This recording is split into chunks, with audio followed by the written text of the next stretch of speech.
সারাদিনের নিউজ বৃত্তান্তে সকলকে স্বাগত। আপনাদের সঙ্গে আমি দেবলীনা। দেশ থেকে রাজ্য, শহর থেকে গ্রাম, দিনের গুরুত্বপূর্ণ খবর নিয়ে শুরু করছি আজকের সারাদিনের নিউজ বৃত্তান্ত।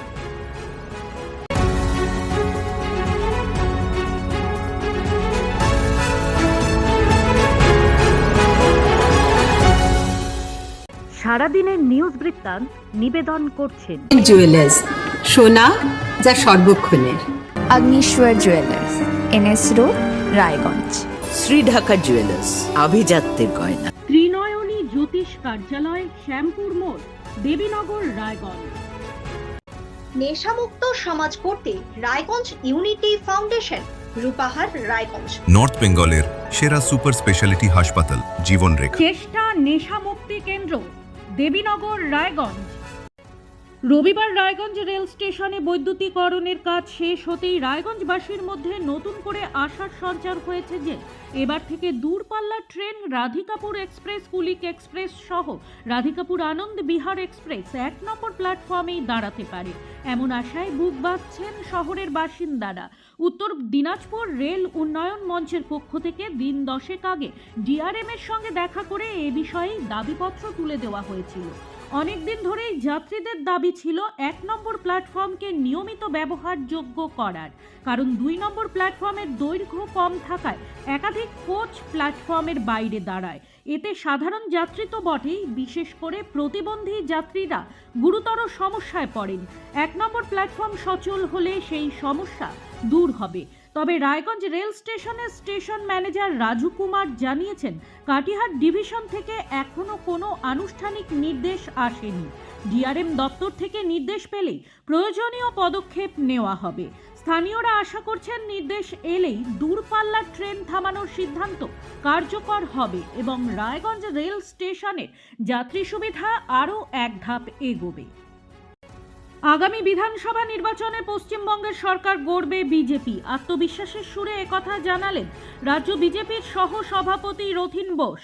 রবিবার উত্তর দিনাজপুর জেলা বিজেপির পক্ষ থেকে রায়গঞ্জের হাসপাতাল মোড়ে একটি সিএএ সহায়তা উদ্বোধন কর্মসূচিতে উপস্থিত ছিলেন রথীন বোস। সঙ্গে উপস্থিত ছিলেন জেলা বিজেপি সভাপতি নিমাই কবিরাজ, প্রাক্তন জেলা বিজেপি সভাপতি বাসুদেব সরকার, অল ইন্ডিয়া মতুয়া মহাসংঘের উত্তরবঙ্গের পর্যবেক্ষক বাবুলাল বালা, বিশ্বজিৎ লাহিড়ী, মানস ঘোষ সহ অন্যান্য নেতৃত্ব ও কর্মীরা। এদিনের এই ক্যাম্প সিএএ আবেদনকারী ব্যক্তিদের সহায়তা শিবির বলে জানান রথীন বাবু।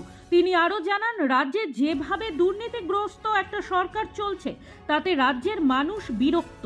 এই অবস্থা থেকে মুক্তি দিতে অবশ্যই আগামী বিধানসভায় বিজেপি ক্ষমতায় আসবে বলে তিনি আশাবাদী। গুড়ের টিন ভর্তি ভুটভুটি এক্সেল ভেঙে দুর্ঘটনা ঘটল রায়গঞ্জের বন্দর এলাকায়। রবিবার সকালে একটি গুড়ের টিন ভর্তি ভুটভুটি বন্দর বাজারে প্রবেশের সময় হঠাৎই এক্সেল ভেঙে উল্টে যায় ভুটভুটিটি। ঘটনায় মুহূর্তেই চাঞ্চল্য ছড়িয়ে পড়ে এলাকায়। কোনো প্রাণহানির ঘটনা না ঘটলেও ক্ষতি হয় বাহনটির, নষ্ট হয় গুড়। তবে সাধারণ মানুষের কথায় বেশি মাত্রায় জিনিস তোলার কারণে গাড়িটি এ ধরনের বিপর্যয়ের সম্মুখীন হয়েছে। এ ধরনের মাত্রাতিরিক্ত মাল বহনকারী গাড়িগুলির ক্ষেত্রে প্রশাসনের নজরদারিও দাবি করেন তারা। পাম্প থেকে তেল নিয়ে বাড়ি যাওয়ার পথে ট্রাকের সঙ্গে বাইকের মুখোমুখি সংঘর্ষে মৃত এক কিশোর। রবিবার বিকেলে পথ দুর্ঘটনাটি ঘটেছে ইটাহারের সুলিয়াপাড়া এলাকায় 12 নম্বর জাতীয় সড়কে। মৃতের নাম আব্দুল আজিজ, বয়স 18। তার বাড়ি ইটাহারের কুরমানপুর গ্রামে। জানা গিয়েছে, এদিন বিকেলে আব্দুল ইটাহার চাভট মোড়ের পেট্রোল পাম্প থেকে ট্রাক্টরের তেল নিয়ে বাইক চালিয়ে মালদহ মুখে বাড়ি ফিরছিল। সেই সময় ভুল রুটে মালদহের দিক থেকে বালি খালি করে একটি ট্রাক রায়গঞ্জ মুখে আসছিল। সেই সময় হঠাৎ নিয়ন্ত্রণ হারিয়ে ট্রাকটি বাইকে সজোরে ধাক্কা মারে। এরপর প্রত্যক্ষদর্শী বাসিন্দারা আব্দুলকে আশঙ্কাজনক অবস্থায় উদ্ধার করে প্রথমে ইটাহার গ্রামীণ হাসপাতালে ভর্তি করে। সেখানে প্রাথমিক চিকিৎসার পর তাকে রায়গঞ্জ মেডিকেলে রেফার করেন কর্তব্যরত চিকিৎসক। তবে মাথায় গুরুতর চোট থাকায় রায়গঞ্জ মেডিকেলে প্রায় 4 ঘন্টা চিকিৎসাধীন থাকার পর সন্ধ্যায় মৃত্যু হয় আব্দুলের। রায়গঞ্জ পুলিশ দেহ ময়না তদন্তের জন্য মেডিকেলের মর্গে পাঠায়। ইটাহারের পুলিশ তদন্তের স্বার্থে বাইক ও ট্রাকটি থানায় নিয়ে গিয়েছে। প্রতিদিনের প্রতি মুহূর্তের খবরের আপডেট পেতে চোখ রাখুন নিউজ বৃত্তান্তের ফেসবুক পেজে। সাবস্ক্রাইব করুন নিউজ বৃত্তান্ত ইউটিউব চ্যানেলকে।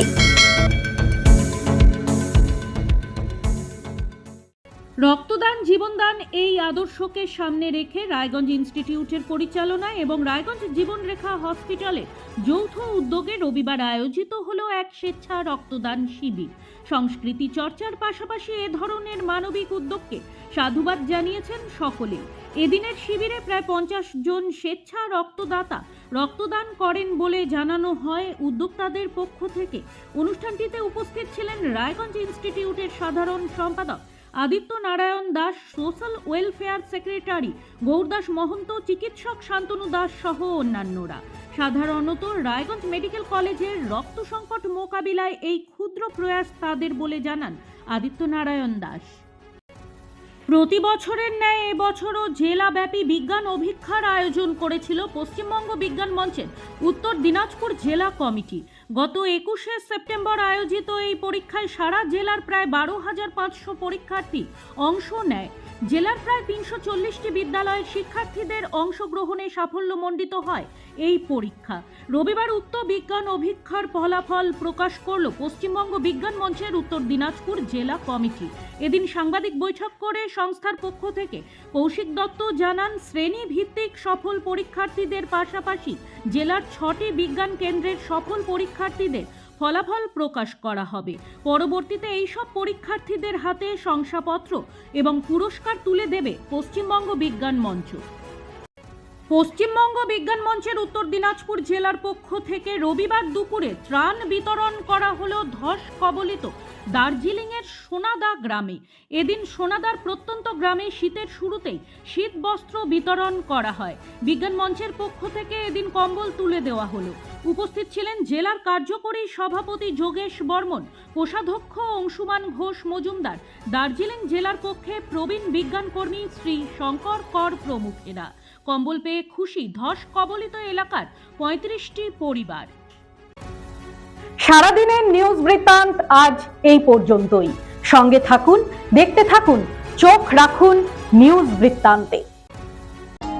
নিউজ বৃত্তান্ত, হলুদ নয়, স্বচ্ছ।